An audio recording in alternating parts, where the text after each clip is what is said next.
Hello बच्चों, कैसे हैं आप लोग। चलिए एक बार पुनः आप लोगों के लिए बहुत इंपॉर्टेंट वीडियो है मेरे पास में। जो आप लोगों के पास में इस बार सिलेबस है वो एनसीईआरटी का है, जो आज से पहले 5 साल पहले भी जो आरबीएसई बोर्ड में लगा हुआ था और सीबीएसई बोर्ड में भी लगा हुआ है यही सिलेबस। तो इसके अकॉर्डिंग इस बुक में से यानी कि आरोह बुक में से ये वीडियो है। आरोह बुक में से जो आपके पास में सेक्शन बी में 2-2 नंबर के क्वेश्चन आएंगे वो तो पिछले 10 सालों में जो क्वेश्चंस आए हुए हैं वो इम्पोर्टेंट क्वेश्चन, चाहे सीबीएसई में हो चाहे आरबीएसई में हो, वो क्वेश्चंस मेरे इस वीडियो में विद आंसर्स। तो आप वीडियो को बिना स्किप किए देखिए।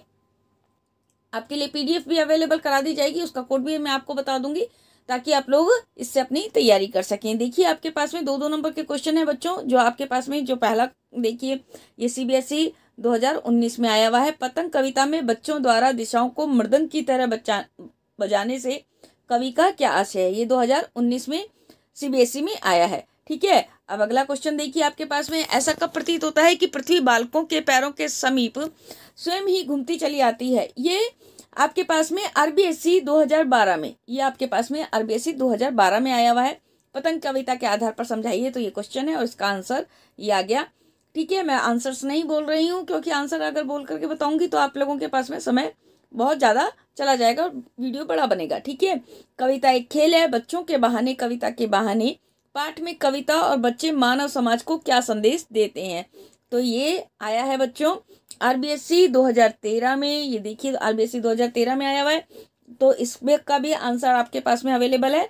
तो ये भी आप एक बार क्वेश्चंस को पढ़िए जरूर, ताकि आप लोगों को अगर क्वेश्चन रिपीट होते हैं तब भी, और अगर क्वेश्चन नहीं भी रिपीट होते हैं तब भी आपके पास में एक बार दिमाग में खाका आ जाए कि भाई हाँ इस तरीके से क्वेश्चन हमारे पास में आने वाले हैं। लेकिन मोस्टली क्या होता है बच्चों, क्वेश्चंस रिपीट हो जाते हैं बोर्ड परीक्षाओं में।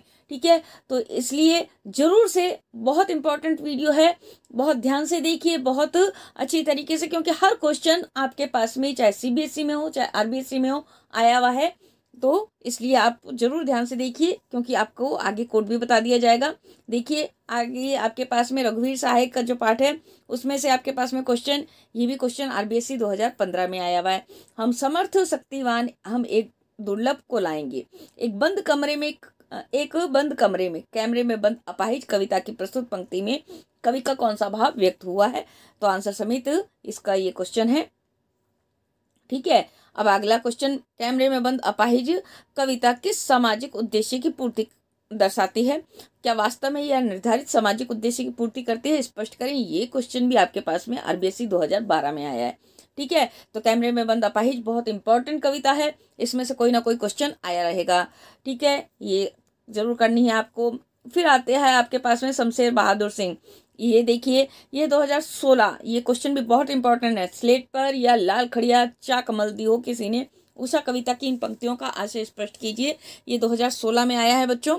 तो ये देखिए आपके पास में। ठीक है, अब भक्ति पाठ में आ जाइए आप। महादेवी वर्मा आरोह पुस्तक में से हम कर रहे हैं। वितान का भी इसी तरीके से एक वीडियो जरूर बनाऊंगी मैं, जिसमें आपके पास में सेक्शन बी में जो 2-2 नंबर के क्वेश्चन आने हैं वो, और उसके अलावा जो दीर्घ उत्तरीय प्रश्न आने हैं, चाहे आरोह में से हो चाहे आपके पास में वितान में से हो, वो भी क्वेश्चंस आपके पास में आंसर के समेत। इसलिए अगर अभी तक चैनल सब्सक्राइब नहीं किया तो प्लीज कर लीजिए, अपने दोस्तों को भी कहिए और शेयर भी कीजिए, लिंक को शेयर कीजिए, कमेंट कीजिए। ठीक है, अब देखिए आपके पास में, भक्तिन ने महादेवी वर्मा को अधिक देहाती बना दिया किंतु स्वयं शहर की हवा से दूर रही। इस वाक्य की सत्यता सिद्ध कीजिए। तो ये भी आपके पास में आया हुआ है बच्चों 2015 में, माध्यमिक शिक्षा बोर्ड आरबीएसई में आया हुआ है 2015 में। ठीक है, इसका भी आंसर ये देखिए आपके पास में है। लेखक ने क्यों कहा कि मन खाली हो तब बाजार ना जाओ। बाजार दर्शन में से है बच्चों, ये सीबीएसई 2019 में आया ये। ठीक है, लेखक का ने क्यों कहा कि मन खाली हो तब बाजार ना जाओ, तो ये सीबीएसई 2019 में आया हुआ है। अब आगे चलेंगे हम। पहलवान की ढोलक, इसमें बहुत इंपॉर्टेंट है ये आपके पास में। पहलवान की ढोलक का पाठ फणीश्वरनाथ रेणु का। इसके अंदर देखिए आपके पास में, ढोलक की आवाज का पूरे गांव पर क्या असर होता था। ये आपके पास में आया है सीबीएसई 2018 में।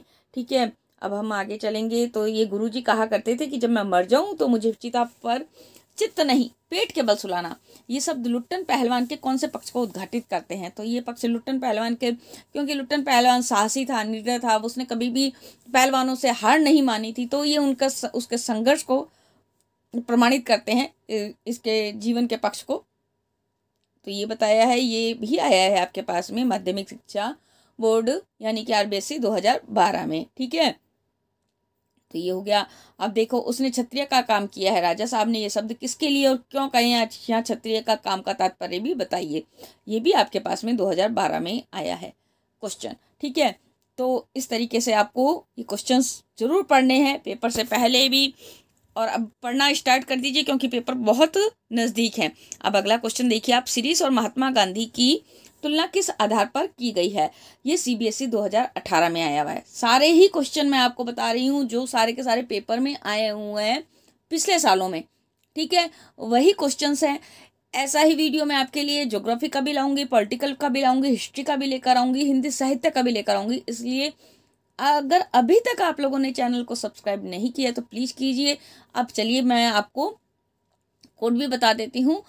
आपको मेरा ये जो वीडियो के अंदर जो PDF मिलेगी बिल्कुल फ्री मिलेगी, बस आपको कोड डालना होगा क्योंकि प्रोटेक्टेड रहेगी वो PDF। आपको कोड डालना होगा शारदा 07 करके, शारदा 07 SHARDA, शारदा 07 करके आप डालेंगे तो आपके पास में PDF अवेलेबल हो जाएगी, आप उसको डाउनलोड कर सकते हैं। ठीक है, तो ये हो जाएगा आपके पास में। फिर आप अगला देखिए क्वेश्चन, हृदय की कोमलता को बचाने के लिए व्यवहार की कठोरता भी कभी कभी जरूरी हो जाती है, प्रस्तुत पाठ के आधार पर स्पष्ट करें। ये आपके पास में CBSE 2020 में आया है। ठीक है, तो ये इतने क्वेश्चन आ रखे हैं आपके पास में पुस्तक आरोह में से।